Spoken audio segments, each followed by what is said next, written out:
mean, the aviation side has been decimated, all those routes, and you're quite right. I mean, the North American experience was spectacular for the last 7 or 8 years. And, you know, traditional gateways like New York, Boston, Chicago, I mean, are there and they'll come back probably on a smaller scale in the initial sense. But, I mean, what we're looking out for is where the real spectacular growth had come from in the last 6, 7 years was the likes of San Francisco, LA, Seattle, Dallas with American Airlines, you know, the likes of Philadelphia and Charlotte.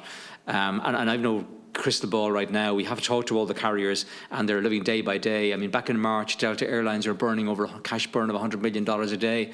That's down to $18 million a day now. So these are big numbers that are impacting on the connectivity. The American Airlines have been granted a bailout of $50 billion by the US government to keep things going. Lufthansa, $9 billion, Air France, KLM as well. But, I mean, we are fortunate to have 2 great carriers in Ryanair and Aer Lingus who serve us really well. And I think we have to do everything we can to work with those airlines to help restore connectivity, particularly into our regional airports. Because if you, I mean, Dublin is in a very difficult shape now, but a lot of the airlines will return to Dublin. But Knock is closed at the moment. I mean, Shannon has no commercial flights right now. Cork is an average of 2 per day. So it's probably one of the biggest crises we'll have in the restoration of people coming here.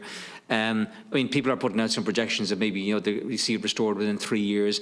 But there are a lot of factors that will underpin that. Ryanair made that comment recently. We'd love to think that because that will be the ultimate driver of how fast recovery comes. But a lot of those airlines and routes were hard won.